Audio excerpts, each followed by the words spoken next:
Hi, and welcome to today's session on the evolution of the Security Operations Center. My name is Ian Lowe, and I will lead you on a journey from the very first SoC in 1975 to present-day SoCs and where I think we will be tomorrow. The Security Operations Center was born about the same time when the internet was in place. That was a time when there were no such thing as formal network defense mechanisms. But as with all technologies, as soon as it's used, people will find ways to abuse it. And in those days, it was more a case of some malicious code running in the network. As you can see from the picture, the early days of SoC was manned by just one person. It was neither very organized or that they had any repeatable process. Everything was custom built to detect very specific events. In those days, SoCs were limited mainly to government and defense organizations. Very few enterprises had a network that required a SoC. As you can imagine, the bandwidth at that time was very low and threats were not propagating as fast as they are today. This mode of operation lasted almost 20 years to the mid-90s when internet became public and there were more and more commercial or education use of it. In 1996, more and more companies are starting to learn about the internet and to use it. And again, with widespread use comes new ways to abuse it, and in this case was the birth of viruses and worms. This was also the time when managed service providers were popping up and offering managed firewall services. So in the late 90s, most of the SOC's operation was based solely on detection. There were no IPSs and it was only IDSs at that time. With the creation of SNOT in 1998, it became the de facto tool for most of this generation of SOC. Then in 2002, something changed. The Sarbanes-Oxley Act dictated that IT security controls and individual liability for executives were in place. This caused the SOC to also offer compliance services.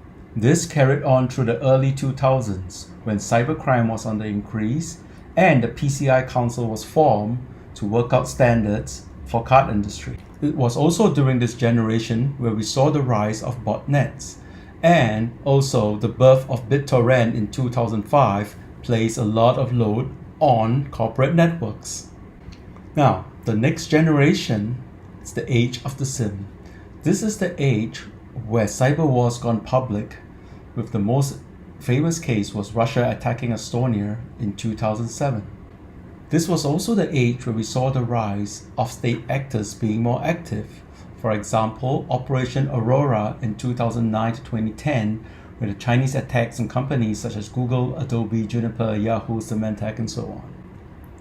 And hacktivists like the Anonymous Group attacked Sony and other DDoS in this time.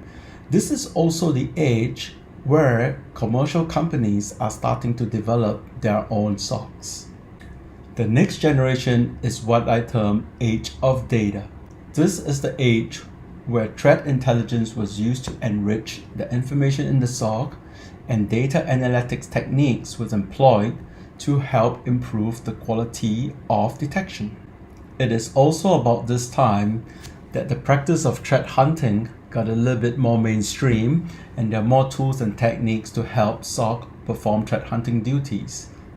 The rise of Hadoop and other big data platforms also plays a large part in shaping this generation of SOC. New tools and techniques such as user behavior analytics were also popular during this age because of the amount of data they could process. And now we've come to the sixth or current generation, which is the age of cognitive security. This is when we are making use of a lot of automation, artificial intelligence, and machine learning to supplement human activities in the SOC. Orchestration platforms are becoming more and more important due to a lack of manpower and the amount of events that the SOC has to process these days. The work in the SOC has become much more coordinated and orchestrated to push the efficiency of the people running the SOC and to ensure that we have the best possible detection rates. We are also seeing further stretch of the SoC boundaries, like the introduction of managed detection and response services to help customers respond to threats automatically at the endpoints. This is necessary as the velocity of threats are increasing every day. So where do I think all these will end up next? Well, the improvement in the analytics part of the world, be it the big data science and tools and techniques, will help make detection and correlation something we can perform in the big data platform.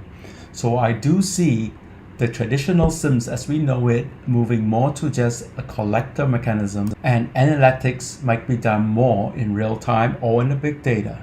I also see it being much more integrated with the automatic response capabilities to update rules in the firewalls, IDSs, endpoints, and so on, with very minimal human interaction. And from the orchestration side, I also do see a move from plain basic workflows to more mature business process management, and to take into account all the human activities in a mature organization. And that's my 6-minute history of the evolution of the SoC, and I hope you enjoyed this history lesson. And feel free to contact me at the links found below.